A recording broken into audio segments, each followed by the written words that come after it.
Hi hello ನಮಸ್ಕಾರ, ನಿಮ್ಮೆಲ್ಲರಿಗೂ ಯಶಸ್ ಟಾಕೀಸ್ಗೆ ಸ್ವಾಗತ. ನಾನು ವಿಶಾಲಾಕ್ಷಿ.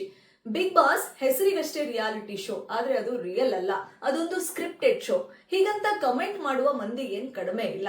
ಆದ್ರೆ ಬಿಗ್ ಬಾಸ್ ಸ್ಪರ್ಧಿಯಾಗಿ ದೊಡ್ಡ ಮನೆ ಪ್ರವೇಶ ಮಾಡಿರ್ತಕ್ಕಂತ ಸ್ಪರ್ಧಿಯೊಬ್ರು ಬಿಗ್ ಬಾಸ್ ಬಗ್ಗೆ, ಬಿಗ್ ಬಾಸ್ ತಂಡದ ಬಗ್ಗೆ, ಚಾನಲ್ ನ ಬಗ್ಗೆ ಹಗುರವಾಗಿ ಮಾತಾಡೋದು ಎಷ್ಟು ಸರಿ ಅನ್ನೋದು ನನ್ನಂತೆಯೇ ಅನೇಕ ಬಿಗ್ ಬಾಸ್ ವೀಕ್ಷಕರ ಪ್ರಶ್ನೆ.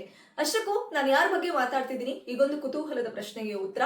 ಬಿಗ್ ಬಾಸ್ ಸೀಸನ್ 12ರಲ್ಲಿ ದೊಡ್ಡ ಮನೆಯಲ್ಲಿ ಆಟ ಆಡ್ತಾ ಇರ್ತಕ್ಕಂಥ ಅಭ್ಯರ್ಥಿ ಅಥವಾ ಸ್ಪರ್ಧಿ ಜಾನ್ವಿ ಅವರು. ಬಹುಶಃ ನಿನ್ನೆ ಮೊನ್ನೆ ಎಪಿಸೋಡ್ ನ ನೋಡಿದವ್ರಿಗೆ ಗೊತ್ತಾಗಿರುತ್ತೆ. ಜಾನ್ವಿ ಅವರು ರಾಶಿಕಾ ಮತ್ತೆ ಸೂರಜ್ ಜೊತೆ ನಿಂತ್ಕೊಂಡು ಮಾತಾಡ್ಬೇಕಾದ್ರೆ, ಸೊ ನಿಮ್ಮಿಬ್ಬರನ್ನ ಬಿಗ್ ಬಾಸ್ ಇಂದ ಹೊರಗಡೆ ಕಳ್ಸಲ್ಲ ಬಿಡಿ, ಯಾಕಂದ್ರೆ ನಿಮ್ಮ ಮಧ್ಯೆ ಒಳ್ಳೆ ಬಾಂಡಿಂಗ್ ಇದೆ, ಅದು ಲವ್ ಅಂತ ಅಲ್ಲ, ನಿಮ್ಮಿಬ್ರು ಫ್ರೆಂಡ್ಶಿಪ್ ಅಂತ ಹೇಳ್ಬೋದು. ಸೊ ಹಾಗಾಗಿ ಚಾನಲ್ ನವರು ನಿಮ್ಮನ್ನ ತುಂಬಾ ದಿನ ಇಲ್ಲಿ ಉಳಿಸ್ಕೊಳ್ತಾರೆ, ಸೊ ನೀವಂತೂ ಸೇಫ್ ಆಗಿದ್ದೀರಿ ಅಂತ ಹೇಳಿದಾಗ ಸೂರಜ್ ಮಿಡಲ್ ಇಂಟ್ರಪ್ಟ್ ಮಾಡಿ ಮಾತಾಡ್ತಾರೆ. ನೋನೋ, ಇದು ಲವ್ ಫ್ರೆಂಡ್ಶಿಪ್ ಅಂತಲ್ಲ, ಚಾನಲ್ ಬಗ್ಗೆ ಮಾತಾಡಕ್ ಹೋಗ್ಬಿಡಿ, ಕ್ಯಾಮ್ರಾ ಎಲ್ಲ ಆನ್ ಆಗಿರುತ್ತೆ ಅಂತ ಹೇಳಿ ಅವ್ರ ವರ್ಷನ ಹೇಳ್ತಾರೆ.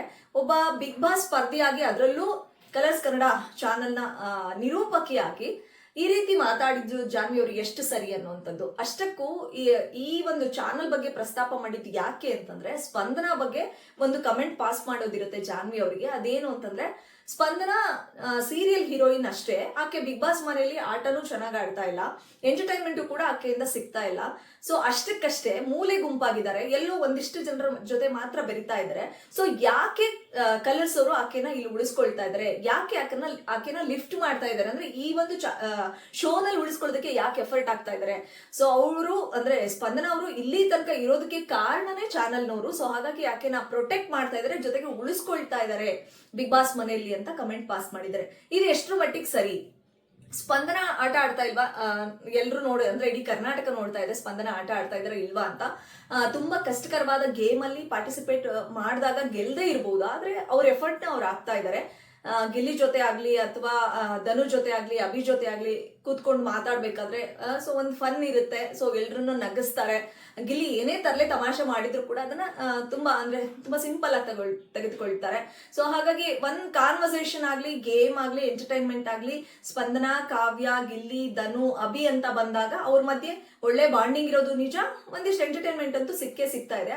ಅದ್ರ ಹೊರತಾಗಿ ಅಂದ್ರೆ ಚಾನಲ್ನವರೇ ಆಕೆನ ಉಳಿಸ್ಕೊಳ್ತಾ ಇದ್ದಾರೆ ಸ್ಪಂದನನ ಬಿಗ್ ಬಾಸ್ ಮನೆಯಲ್ಲಿ ಅನ್ನೋದು ನನ್ಗೇನೋ ಅಷ್ಟು ಸರಿ ಅನ್ನಿಸ್ಲಿಲ್ಲ. ಈ ಒಂದು ಟಾಪಿಕ್ ಬಹುಶಃ ಈ ವಾರದ ಕಿಚ್ಚನ ಪಂಚಾಯಿತಿಯಲ್ಲಿ ಚರ್ಚೆ ಆಗೇ ಆಗುತ್ತೆ. ವಿಪರ್ಯಾಸ ಅಂತಂದ್ರೆ, ಮ್ಯಾನ್ ಹ್ಯಾಂಡ್ಲಿಂಗ್ ಮಾಡಬಾರದು ಬಿಗ್ ಬಾಸ್ ಮನೆಯಲ್ಲಿ ಅನ್ನೋದು ಎಲ್ರಿಗೂ ಗೊತ್ತು. ಗಿಲ್ಲಿ ಮೇಲೆ ಮ್ಯಾನ್ ಹ್ಯಾಂಡ್ಲಿಂಗ್ ಮಾಡಿದಂತಹ ರಿಷಾ ಅವರು ಬಿಗ್ ಬಾಸ್ ಮನೆಯಲ್ಲಿ ಉಳ್ಕೊಳ್ಳೋದಕ್ಕೆ ಕಾರಣ ಒಂದ್ ಚಾನ್ಸ್ ಕೊಟ್ಟಿದ್ದಾರೆ, ಇರ್ಲಿ ಏನೋ ಒಂದ್ ಸಲಿಗೆಯಿಂದ ಹೊಡೆದಿರ್ಬೋದು ಅಂತ. ಇಲ್ಲಿ ನೋಡಿದ್ರೆ ಜಾನ್ವಿ ಅವರು ಹೇಳ್ತಾರೆ, ಮ್ಯಾನ್ ಹ್ಯಾಂಡ್ಲಿಂಗ್ ಆದ್ರೂ ಪರವಾಗಿಲ್ಲ, ನಾನು ರಕ್ಷಿತಾಗ್ ಹೊಡೆದೇ ಹೊರಗಡೆ ಹೋಗ್ತೀನಿ, ಯಾಕಂದ್ರೆ ನಮ್ಮೆಲ್ಲರದ್ದು ಡಿಸಿಷನ್ ಒಂದಾಗಿರುತ್ತೆ, ಅವಳದು ಒಂದೇ ಡಿಸಿಷನ್ ಒಂದಾಗಿರುತ್ತೆ. ಸೊ ಹಾಗಾಗಿ ಈ ಸಲ ಏನಾದ್ರು ನಮ್ಮೆಲ್ಲರ ನಿರ್ಧಾರಕ್ಕೆ ಅಂದ್ರೆ ಅಶ್ವಿನಿ ಅವರು, ಜಾನ್ವಿ ಅವರು, ರಿಷಾ, ಹಾಗೆ ಕಾಕ್ರೋಚ್ ಸುದಿ ಅವರು, ಮತ್ತೆ ರಾಶಿಕಾ ಅವರು, ಮತ್ತೆ ರಘು ಒಂದು ಡಿಸಿಷನ್ ತಗೊಂಡಿರ್ತಾರೆ. ಆ ಡಿಸಿಷನ್ಗೆ ರಕ್ಷಿತಾ ಏನಾದ್ರು ಬದ್ಧ ಆಗ್ಲಿಲ್ಲ ಅಂತಂದ್ರೆ ನಿಜವಾಗ್ಲೂ ಕೂಡ ಈ ಸಲ ಹೊಡೆದೇ ಹೊರಗಡೆ ಹೋಗ್ತೀನಿ ಅಂತ. ಸೊ ಎಷ್ಟರ ಮಟ್ಟಿಗೆ ಸರಿ? ಎಲ್ಲಾ ವಿಚಾರಗಳನ್ನ ತಿಳ್ಕೊಂಡಿರೋರು, ಸೊ ನ್ಯೂಸ್ ಚಾನೆಲ್ಗಳಲ್ಲಿ ಕೆಲಸ ಮಾಡಿದವರು, ಅದರಲ್ಲೂ ಚಾನೆಲ್ ನಲ್ಲಿ ನಿರೂಪಕಿಯಾಗಿದ್ದಂಥವ್ರು ಈಗ ಬಿಗ್ ಬಾಸ್ ಮನೆ ಪ್ರವೇಶ ಮಾಡಿ ಅದು ಸರಿಯಲ್ಲ, ಅದು ತಪ್ಪು ಅಂತ ವಿಚಾರ ಗೊತ್ತಿದ್ರೂ ಕೂಡ ರಕ್ಷಿತಾಗ್ ಹೊಡೆದು ಹೋಗ್ತೀನಿ ಅನ್ನೋಂಥ ಮಾತು ಎಷ್ಟು ಸರಿ ಅನ್ನೋದು ನನ್ನದೊಂದು ಪ್ರಶ್ನೆ. ಇನ್ನೊಂದು, ಅಶ್ವಿನಿ ಮೇಡಮ್ ಅವ್ರು ಹೇಳ್ತಾರೆ, ರಕ್ಷಿತಾ ಮಾತಾಡ್ಬೇಕಾದ್ರೆ ಅಂದ್ರೆ ಅವಳದೊಂದು ನೇಚರ್ ಇದೆ, ಅಥವಾ ಅದನ್ನ ಏನ್ ಹೇಳ್ಬೋದು, ಗೆಸ್ಚರ್ ಇದೆ ಮಾತಾಡ್ಬೇಕಾದ್ರೆ. ಸೊ ಈ ತರ ಕೈಯೆಲ್ಲ ಈ ತರ ಎಲ್ಲ ಅಲ್ಗಾಡಿಸ್ಕೊಂಡು ಅಥವಾ ಬಾಡಿನ ಶೇಕ್ ಮಾಡ್ಕೊಂಡು ಮಾತಾಡ್ತಾಳೆ. ಸೊ ಆಗ ಮಾತಾಡ್ಬೇಕಾದ್ರೆ ಅವಳ ನೇಚರ್, ಅದು ಅವಳಿಗೆ ಗೆಸ್ಚರ್ ಇರೋದೇ ಹಂಗೆ. ಸೊ ಅದನ್ನ ಅಶ್ವಿನಿ ಅವ್ರು ಹೇಳ್ತಾರೆ, ಕಲಾವಿದರಿಗೆ ಕಲೆಗೆ ಅವಮಾನ ಮಾಡ್ತಾಳೆ, ಡ್ಯಾನ್ಸ್ ಎಲ್ಲ ಮಾಡ್ತಾಳೆ ಅಂತ ಹೇಳ್ತಾರೆ. ನಿನ್ನೆ ಈ ಹೋರಾಟ ಮತ್ತೆ ತೂರಾಟ ಟಾಸ್ಕ್ ಅಲ್ಲಿ ರಕ್ಷಿತಾ ಮಾತಾಡಿದ್ದು ರಾಶಿಕಾಗೆ ಇಷ್ಟ ಆಗಲ್ಲ. ಆ ಸಂದರ್ಭದಲ್ಲಿ ರಾಶಿಕಾ ಹೌದಮ್ಮ ಅಂತ ಹೇಳ್ಬಿಟ್ಟು ರಕ್ಷಿತಾಗಿಂತ ತುಂಬಾ ಕೆಡದಾಗಿ ಡ್ಯಾನ್ಸ್ ಎಲ್ಲ ಮಾಡ್ಕೊಂಡು, ಅಂದ್ರೆ ಹಿಂಗೆಲ್ಲ ಬಾಡಿನ ಶೇಕ್ ಮಾಡ್ಕೊಂಡು ರಕ್ಷಿತಾಗೆ ಕಮೆಂಟ್ ಪಾಸ್ ಮಾಡ್ತಾರೆ. ಇದನ್ನ ಕಣ್ಣಾರೆ ನೋಡಿದಂತ ಅಶ್ವಿನಿ ಅವರು ಈಗ ಯಾಕೆ ರಾಶಿಕಾಗೆ ಹೇಳಲಿಲ್ಲ, ನಿನ್ ಕಲಾವಿದರಿಗೆ ಕಲೆಗೆ ಅವಮಾನ ಮಾಡ್ಬೇಡ, ನಿಂದೇನಿದೆಯಲ್ಲ ಅಂದ್ರೆ ನಿನ್ನ ಒಪಿನಿಯನ್, ನಿನ್ನ ಅಭಿಪ್ರಾಯ ಏನಿದೆಯಲ್ಲ ಅದನ್ನ ಸ್ಟ್ರೈಟ್ ಆಗಿ ನಿಂತ್ಕೊಂಡು ಪಾಸ್ ಮಾಡು, ಅದನ್ನ ಬಿಟ್ಟು ಡ್ಯಾನ್ಸ್ ಎಲ್ಲ ಮಾಡೋದ್ರ ಮೂಲಕ ನೀನ್ ಯಾಕೆ ನಿನ್ನ ಅಭಿಪ್ರಾಯನ ಪಾಸ್ ಮಾಡ್ತೀಯ ಅಥವಾ ನೀನ್ ಒಪಿನಿಯನ್ ಹೇಳ್ತೀಯ ಅಂತ ಯಾಕೆ ಕೇಳಲಿಲ್ಲ ಅಶ್ವಿನಿ ಅವರು ಅನ್ನೋದು ನನ್ನ ವೈಯಕ್ತಿಕವಾದಂತ ಪ್ರಶ್ನೆ. ಅಂದ್ರೆ ರಕ್ಷಿತಾಗೂ ನ್ಯಾಯ, ರಾಶಿಕಾಗೂ ನ್ಯಾಯ.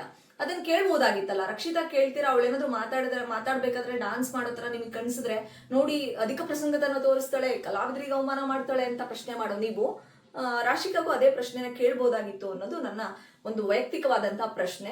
ಇನ್ನೊಂದು ವಿಚಾರದ ಬಗ್ಗೆ ಇಲ್ಲಿ ನಾನು ಪ್ರಸ್ತಾಪ ಮಾಡ್ಲೇಬೇಕು. ಧ್ರುವಂತ್ ಅವ್ರು ಹೇಳ್ತಾರೆ, ರಕ್ಷಿತಾ ಟಾಪಿಕ್ ಬಂದಾಗ ಅಂದ್ರೆ ಕಿಚ್ಚನ ಪಂಚಾಯತಿಯಲ್ಲಿ ರಕ್ಷಿತಾ ಟಾಪಿಕ್ ಬಂದಾಗ ರಕ್ಷಿತಾ ಕೊಡುವಷ್ಟು ಸ್ಪೇಸು ನಮ್ಗೆ ಯಾರಿಗೂ ಕೊಡಲ್ಲ ಸುದೀಪ್ ಸರ್. ನಾನು ಒಂದ್ ವಿಚಾರದ ಅಂದ್ರೆ ರಕ್ಷಿತಾ ವಿಚಾರದ ಬಗ್ಗೆ ಆಗ್ಲಿ ಅಥವಾ ಯಾವುದೇ ವಿಚಾರದ ಬಗ್ಗೆ ಆಗ್ಲಿ ಮಾತಾಡ್ಬೇಕು, ನನ್ನ ಒಪಿನಿಯನ್ ನಾನು ಕಿಚ್ಚನ ಪಂಚಾಯತಿಯಲ್ಲಿ ಕಿಚ್ಚನ ಮುಂದೆ ಇಡಬೇಕು ಅನ್ನೋದು ನನ್ನ ಉದ್ದೇಶ ಆಗಿರುತ್ತೆ. ಎವ್ರಿ ವೀಕೆಂಡ್ ನಾನು ಸಿದ್ಧವಾಗಿ ಕೂತ್ಕೊಂಡ್ರು ಕೂಡ ನನಗೆ ಸುದೀಪ್ ಸರ್ ಸ್ಪೇಸೇ ಕೊಡ್ತಾ ಇಲ್ಲ ಅಂತ ಹೇಳಿ ಸುದೀಪ್ ಅವ್ರನ್ನ ಪ್ರಶ್ನೆ ಮಾಡಿದ್ದಾರೆ, ಅಥವಾ ಅವರ ಒಂದು ಕಿಚ್ಚನ ಪಂಚಾಯತಿ ಬಗ್ಗೆನೇ ಒಂದ್ ರೀತಿಲಿ ಕ್ವಶನ್ ಮಾಡೋ ತರ ಇದೆ.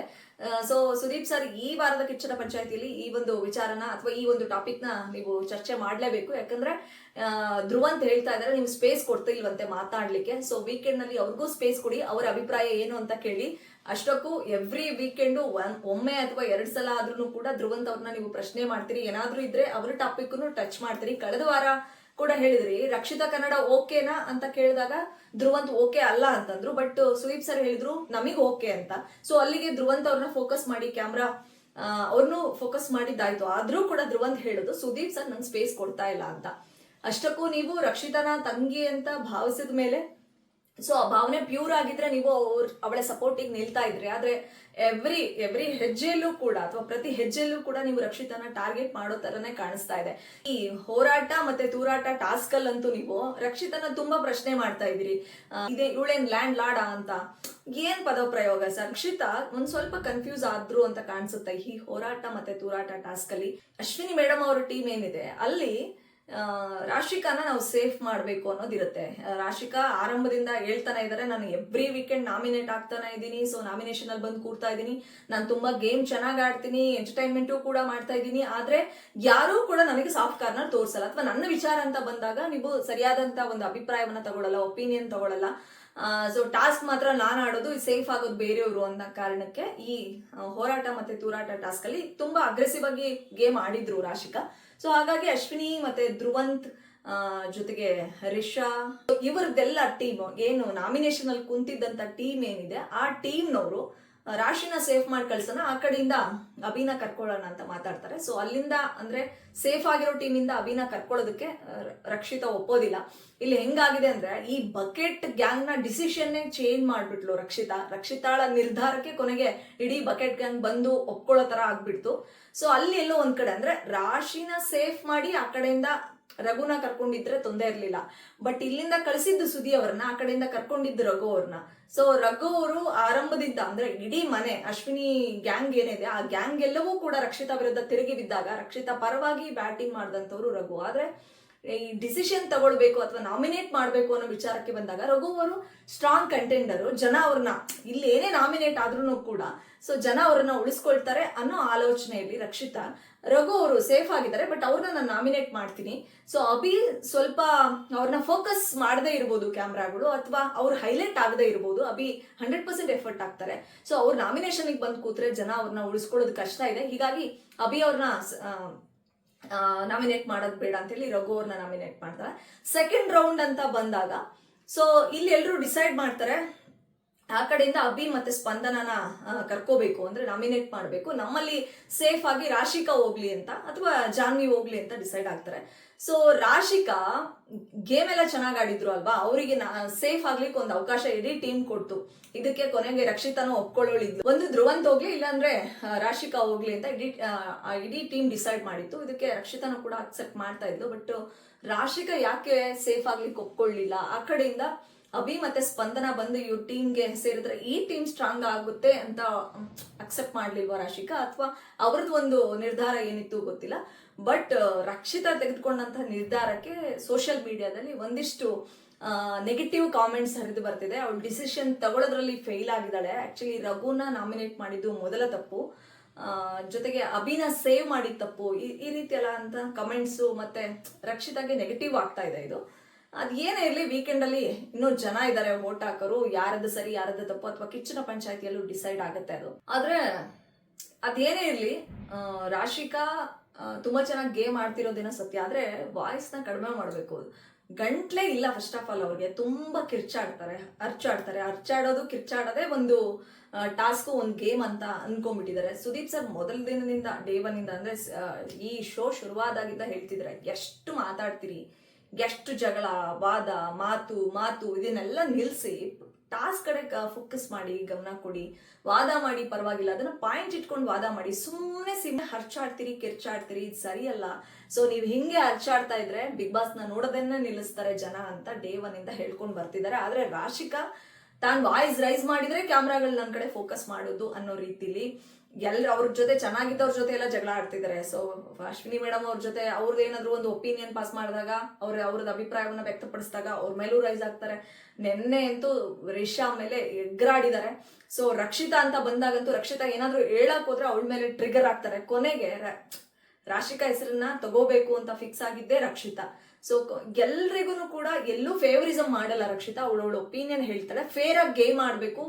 ಅವ್ರೊಂಚೂರು ವೀಕ್ ಅಂದಾಕ್ಷಣ ಅವ್ರು ಹೊರಗಡೆ ಹೋಗ್ಬಾರ್ದು ಬಿಗ್ ಬಾಸ್ ಮನೆಯಿಂದ ಅನ್ನೋದು ಆಕೆಯ ಒಂದು ನಿಲುವು. ಸೊ ಈ ನಿಲುವನ್ನ ಅರ್ಥ ಮಾಡ್ಕೊಳ್ದೆ ಇರುವಂತವ್ರು ರಕ್ಷಿತಾ ಮೇಲೆ ಎಗರಾಡ್ತಾ ಇದ್ದಾರೆ.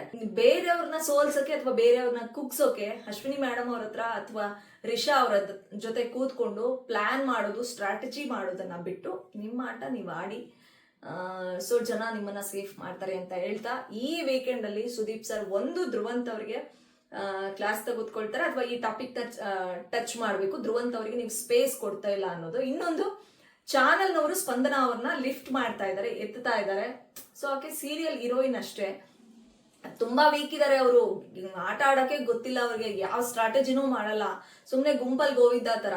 ಸೊ ಹೀಗಿದ್ರು ಕೂಡ ಚಾನೆಲ್ನವ್ರು ಯಾಕೆ ಆಕೆನ ಎತ್ತಾ ಇದ್ದಾರೆ ಅಂತ ಅರ್ಥ ಆಗ್ತಾ ಇಲ್ಲ ಅಂತ ಜಾನ್ವಿ ಅವ್ರು ಕಮೆಂಟ್ ಪಾಸ್ ಮಾಡಿದ್ದಾರೆ. ಸೊ ಎಲ್ಲ ರೆಕಾರ್ಡ್ ಆಗಿದೆ, ಜನತೆ ಕೂಡ ನೋಡಿದೆ. ಈ ಪಾಯಿಂಟ್ ನ ಸುದೀಪ್ ಸರ್ ಟಚ್ ಮಾಡ್ತಾರ ಅಥವಾ ಜಾನ್ವಿ ಮೇಲೆ ಕ್ರಮ ಕೈಗೊಳ್ತಾರ? ಸೊ ಕಾದ್ ನೋಡ್ಬೇಕು ಅಂತ ಹೇಳ್ತಾ, ಇದು ಈ ಕ್ಷಣದ ಒಂದು ಸ್ಪೆಷಲ್ ಎಪಿಸೋಡ್. ಇದು ನಿಮ್ಗೆ ಇಷ್ಟ ಆಗಿದ್ರೆ ಸೊ ನನ್ನ ಚಾನಲ್ನ ಸಬ್ಸ್ಕ್ರೈಬ್ ಮಾಡ್ಕೊಳ್ಳಿ. ಸೊ ಸಪೋರ್ಟ್ ಮಾಡಿ. Thank you so much.